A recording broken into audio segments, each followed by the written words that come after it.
coisas que às vezes se a gente não tivesse colocado em prática, a gente não conseguiria.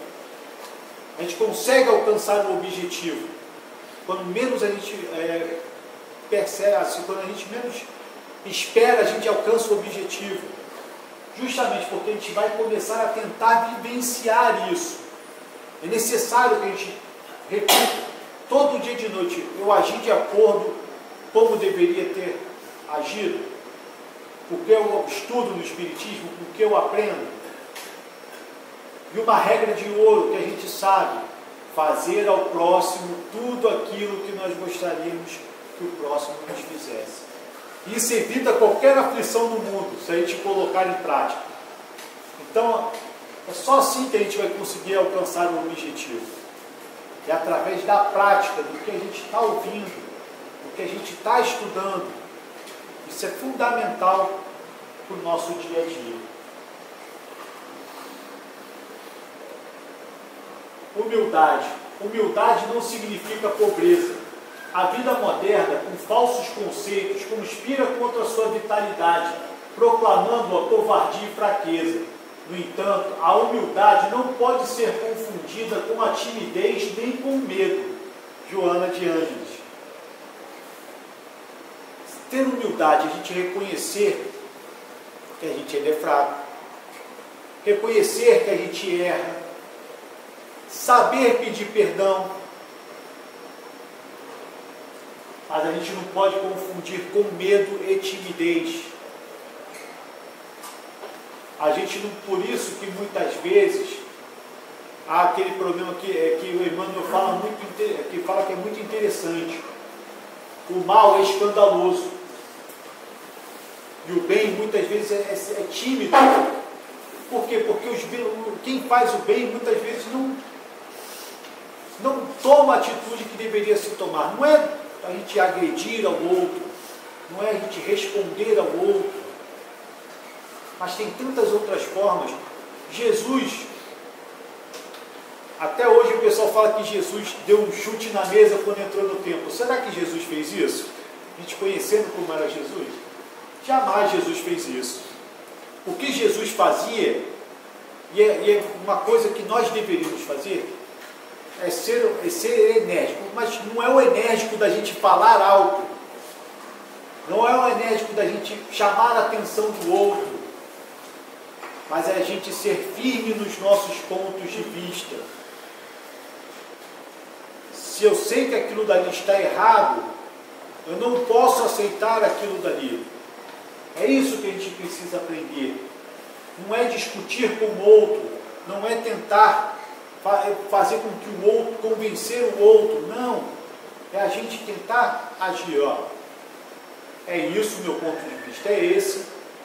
E quando a gente tem autoridade moral, se a gente está agindo do bem, com certeza aquele irmão vai ouvir o que eles têm a dizer. É isso que a gente precisa aprender. A procurar, a se posicionar. Não é ter medo de se posicionar, não. Um exemplo que a gente está falando aqui com relação a essa questão do aborto. Vamos voltar, a gente tem que saber se posicionar, que o aborto é errado. Não é ofendendo o outro, mas a gente saber se posicionar. Eu considero errado e para mim vai continuar sendo errado. E a gente procurar divulgar isso. Porque se a gente também não concordar eu não concordo com o aborto, mas a gente tem medo de falar, tem medo de se expressar, aí fica complicado. Então a gente falar sempre com humildade, sem alterar a voz, sem ofender ao outro. É isso que é fundamental para a gente, porque quando a gente não é humilde, a gente gera uma série de aflições para a gente. Por causa justamente do grande pai de todos os males, que é o orgulho.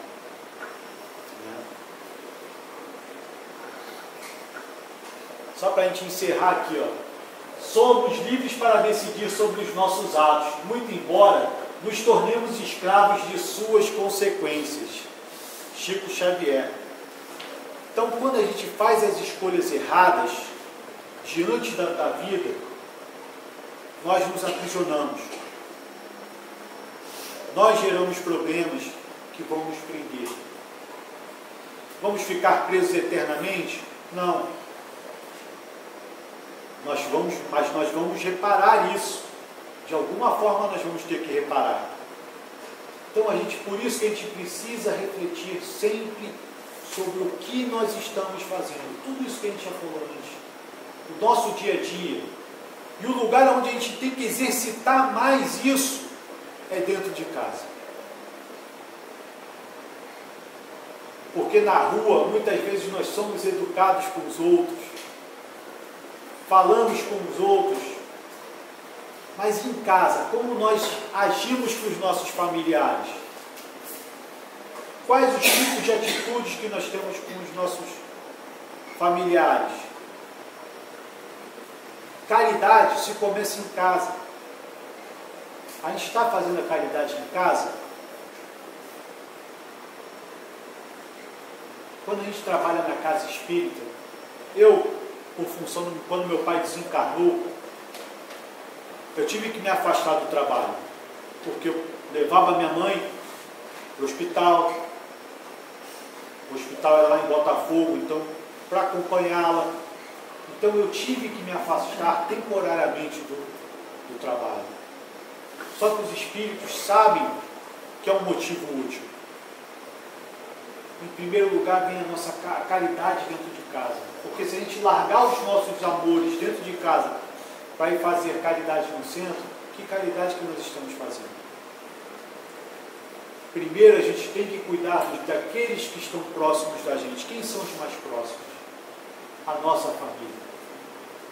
E às vezes com discussões bobas, a gente gera aflições para o resto da vida. Quantos filhos que não se falam, quantos filhos que se afastam dos pais, quantas aflições. Imagine para o coração de uma mãe como funciona isso.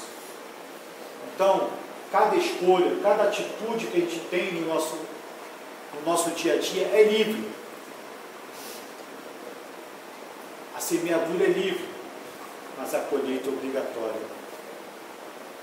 Então, sempre que a gente puder, vamos fazer uma reflexão sobre os nossos atos, atitudes, na mesma hora. Se a gente não conseguir fazer na mesma hora, pelo menos antes de dormir, a gente pense, reflita sobre tudo o que passou no nosso dia a dia. Se nós não fizemos nada que possa nos gerar aflição, nos causar dor. Então, para a gente não ficar presos a isso. Porque quanto mais a gente se adiantar, vai ser melhor para a gente e também nós vamos ter condições de auxiliar aos outros que estão mais atrás. Porque nós também vamos servir muito como exemplo para os outros. Agradeço a paciência de vocês, que nós tenhamos um ótimo final de semana e até a próxima, se Deus assim nos permitir.